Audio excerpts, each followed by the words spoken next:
All right, Ozzy's found a little mine. He's digging for gold.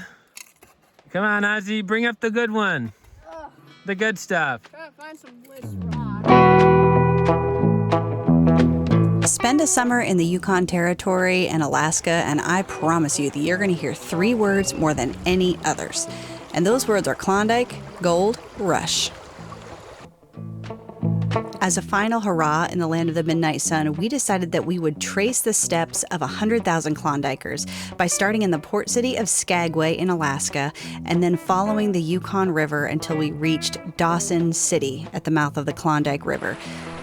A fair number struck it rich 100 years ago, and there's still gold to be taken from these parts. So come on along, and let's see what our cleanup amounts to.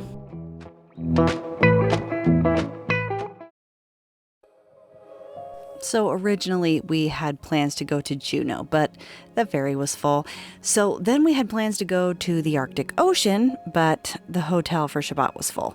So finally we just settled on a plan to do a Gold Rush history tour, and we got super lucky because, well, there was a landslide that blocked the only road from Whitehorse to Skagway, but they had it cleaned up enough to get people around it. And, you know, that's how our travels work up here. The road that's not blocked by fire or flood or landslide at the moment, that's the one we're clearly supposed to take.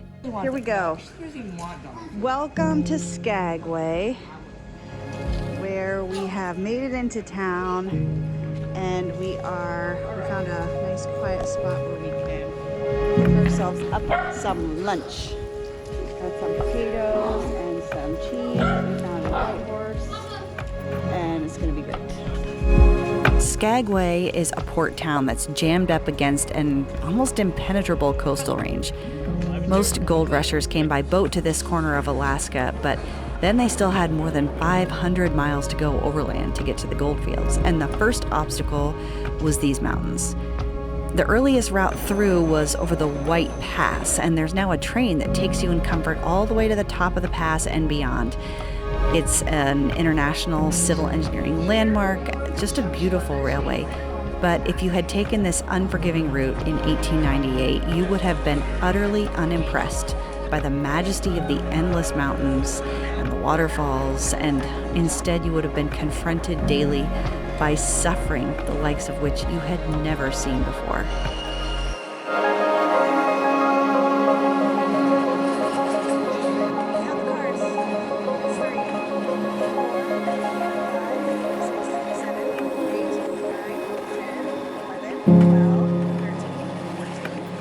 The trail was deceptively wide and smooth for the first 5 or so miles out of Skagway, but then it narrowed and it became super obstacled and extremely precipitous, and all the people who had brought horses along to do their packing realized too late that that was not a good idea at all, and nearly every horse that was taken over this route ended up dying.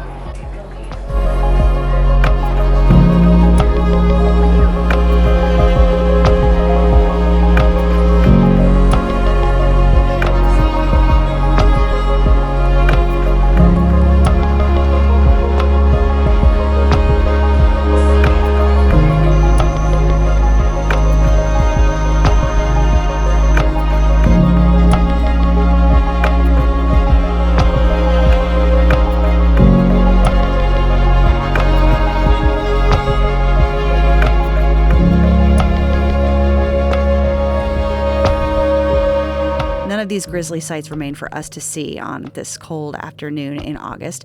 The railway was completed in blazing fast time by the year 1900, and it was amazing to think that we could sit back in truly luxurious conditions along the same path that was absolute hell for so many just a little over 100 years ago.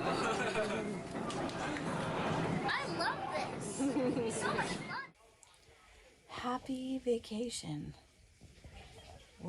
We woke up this morning in Whitehorse preparing to leave, and it was like in the 40s and super rainy and super cold.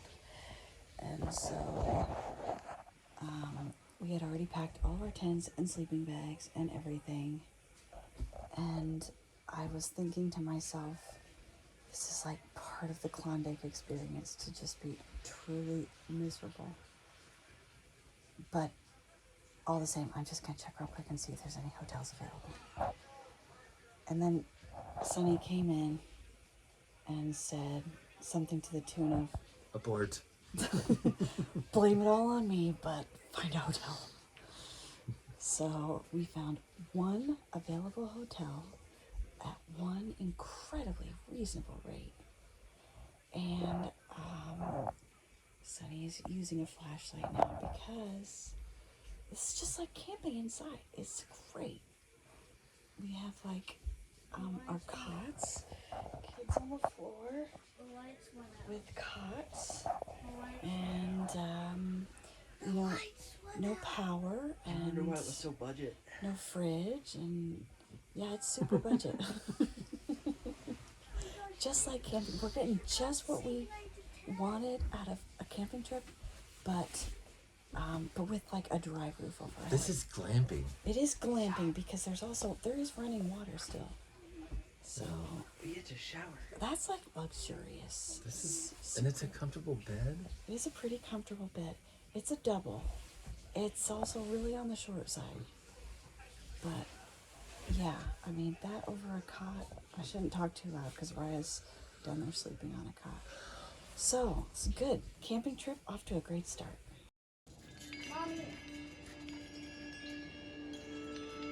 Wait, are we still doing 8 miles? It'll be somewhere between 6 and 8. Word got around of just how bad the White Pass Trail was. They had a nice gravel path when they were taking this trail back in 1898.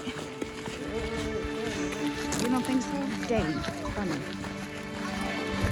Gold Rush traffic shifted to perhaps the world's most iconic footpath, the Chilkoot Trail. Come on.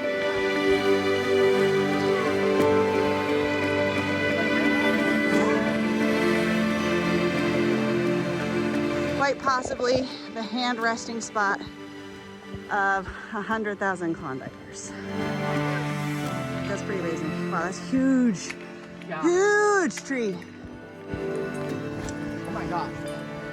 Okay. This would be like. I will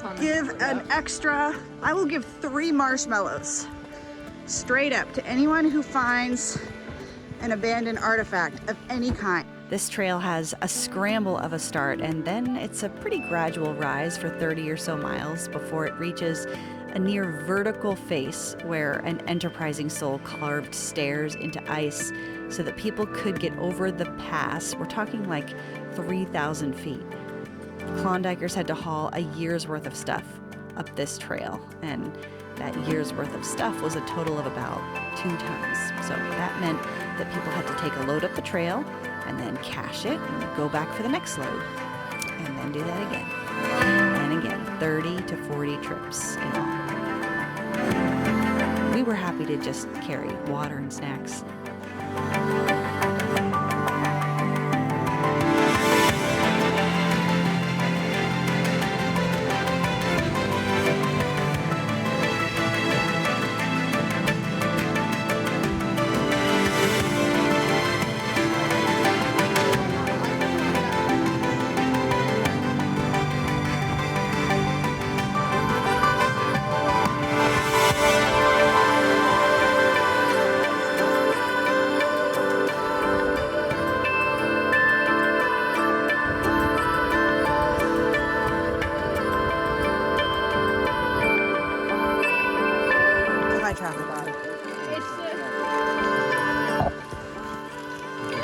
Looks like it's pretty small. Okay, wait, hold on. Now that I started filming, take me back and show me the other evidence. Let's see, the other evidence that we had. And it looks like, hold on, right here. I just stepped in some. It looks like he kind of had the runs a little bit. Or he puked. Maybe he puked. Those berries are not very digested. Yeah. None of it is very I think digested. you're right. I told think you. he That's what puked. I was saying. So it looks like over there he's eating roots. Don't. So he's probably trying to eat. Get this way, right? Something to settle his stomach. Yeah. Don't eat it. Aww. Sad. Something took a big bite out of the trail. What's that? Dang! Ford the river! Okay. Nava, was that tough? Would you call that trail, the Chilkoot Trail, would you call it tough? I would call it the easy trail. The easy trail? Yeah, I was better than Ozzy. He Yeah. kept whining, and I barely whined. Yeah, you were a trail boss. When we were close to the end, finally, I said, like, my heels were really hurting. Yeah. She had it rough that last little mile or two. Poor little pup. And her poor paws. Poor paws. I feel so proud to announce that we did an 8-mile trail, which says it's, the actual pedometer said it was more like 9.5. The ranger told us to expect 7 to 8 hours. And at the trailhead, it says budget 7 hours. But I'm happy to announce that we did it in just under 4.5. Haha, as you can tell by my very red and sweaty face.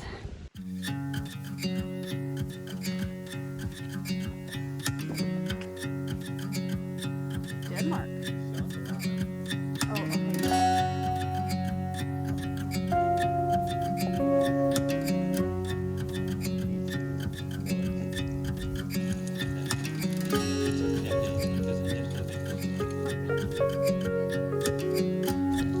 Hard to imagine that this quiet, reclaimed tidal flat was once crammed with all the flotsam and jetsam of humanity on their way to make their millions. There was a pier that stretched literally a mile out into the water, and a thrown-together town right behind us. Nothing now, just quiet and beautiful, and a short chapter of this mountain's epic story.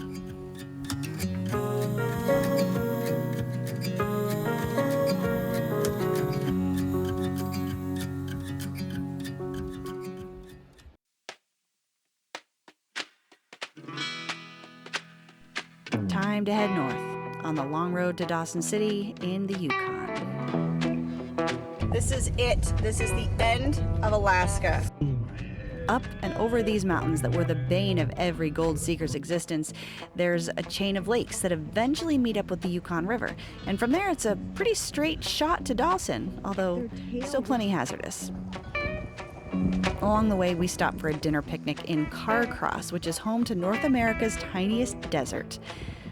Although between you and me, we have been rained on enough in the last week that I seriously doubt that the desert designation is ecologically accurate.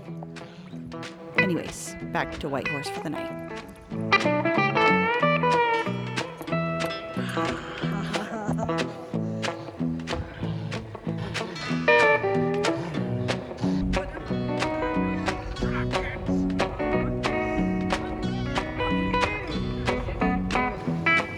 Stage 2 commences. We're on our way to Dawson City. 6-hour drive from Whitehorse. So, here we go. Overland route. Oh yeah? Yeah, this is like a Roadhouse? Over 300 miles of road, and the only signs of civilization that we passed were about 3 gas stations.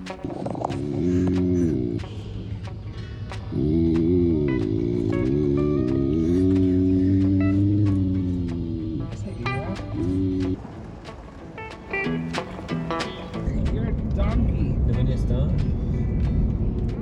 That is it. That's the Klondike. Oh, there it is up there. Okay. Yep, this is where it all began. Let's go. It was right here on Bonanza Creek, which is a tiny tributary of the Klondike River, that 2 guys, George and Jim, found gold in the river while they were washing their dishes after a good moose dinner.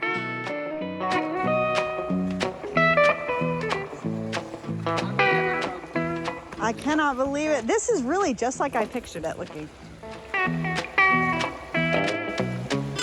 Ozzy, don't get those shoes wet. We are at the number 6 Above Discovery Gold Claim. And who is panning but Jessie? Trying her hand. There is still plenty of active mining on either side of the Discovery Claim, although they use much more sophisticated machinery now than was used back in the 1890s. All right, we got a little miner here.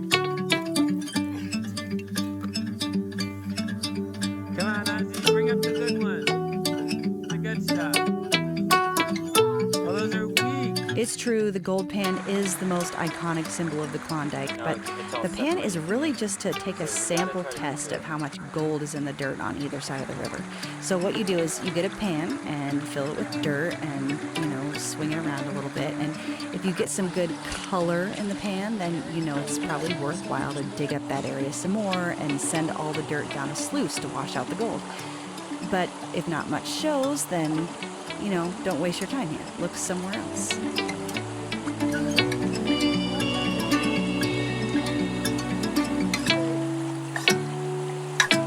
Guess what I found?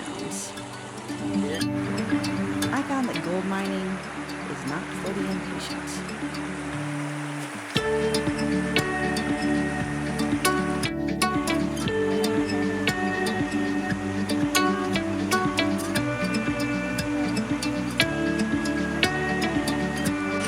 Okay, so we're at the number 6 above Discovery gold claim. Down there was the original discovery that Skookum Jim, I think Skookum Jim found. This is, no, it's probably like half a mile. That's when we counted. Because then initially it was 500 feet, but then they changed it once they discovered how big this was. I think they started to change the, how far along the creek you had. Initially it was 500 feet along the creek, and then side to side it was 2,000 feet. So Jessie is over here.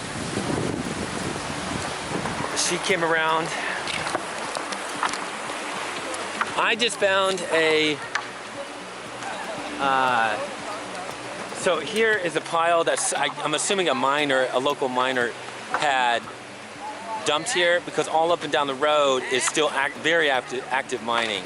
So I'm assuming somebody came down here and just dumped this. So I panned a little bit and I found the first little official speck.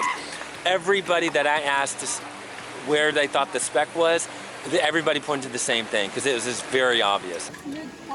Looking at this pan, straight on, can you find the gold? No, you need to, you gotta twist it. Oh, it doesn't show up there. Right here. Da, da, da. After discovering the gold in the creek that's way off in the woods over here, the first thing they would do is you could just simply take off the dirt or the stream bed with the shovel and put it down the sluice box with water. That was how you first did it. But then as things started to get cold, they discovered that they could mine into or down into the ground, and they were able to mine going below in the bedrock just by kind of digging a tunnel shaft and then going down.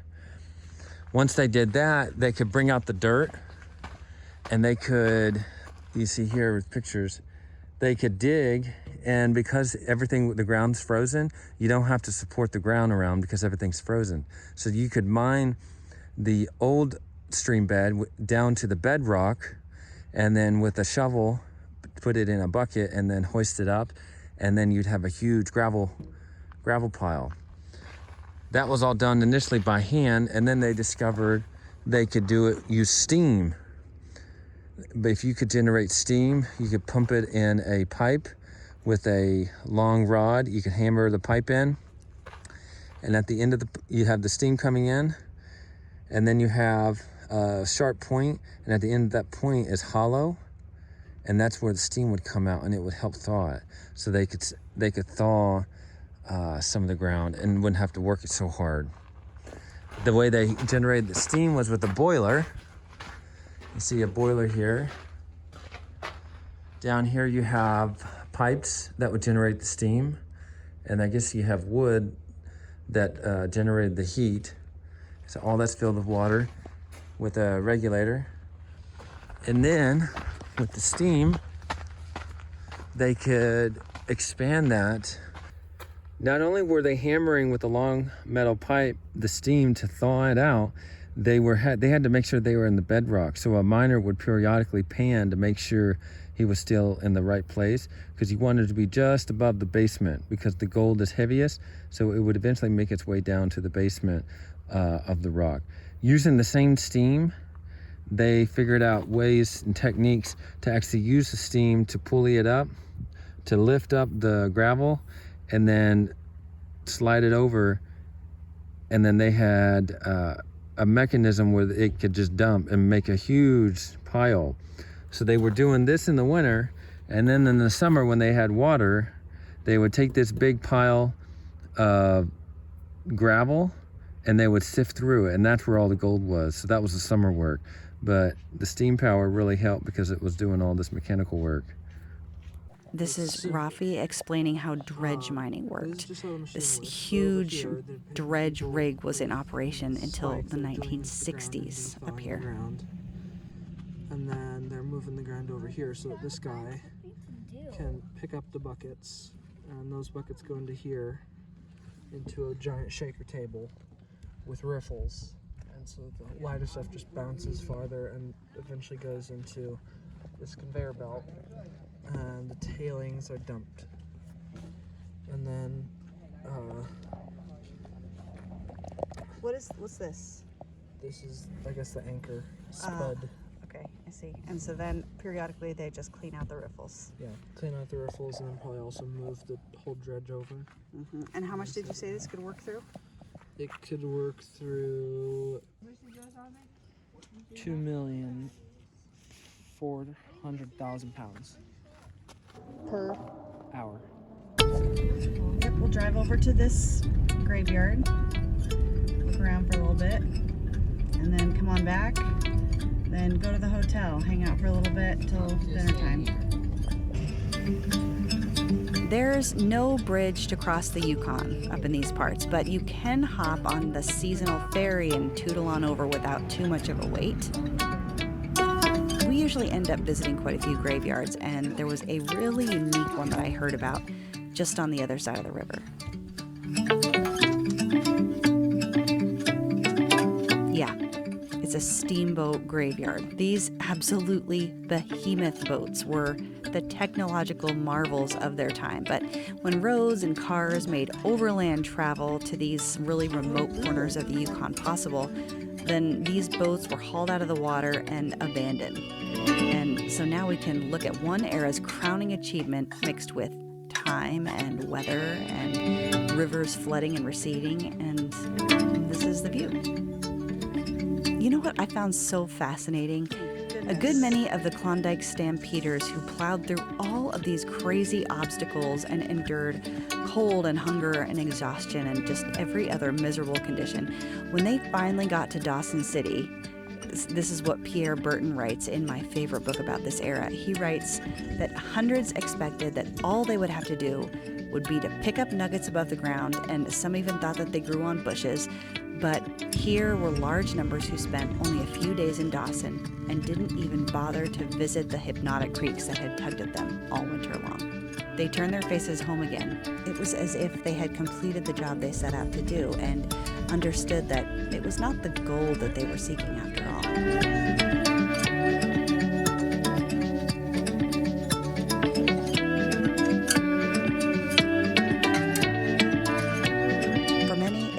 Floating down the mighty, lonely Yukon until they reached a town on the banks of a nondescript tributary, and then following that tributary to another trickle of a stream in order to find that the greatest wealth was in the experience of getting there, not in the shiny stuff. And I promise you that I came to that conclusion honestly. It had nothing whatsoever to do with the fact that the entirety of the gold that we panned didn't even come close to covering our beans and rice dinner.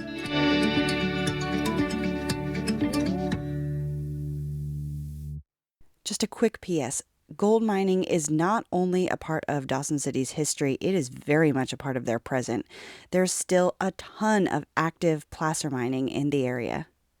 So although this trip we spent exploring the fascinating history of the Klondike gold rush in the late 1890s, the next time that we come, we want to find out what it takes to be a placer miner right now in the 2020s.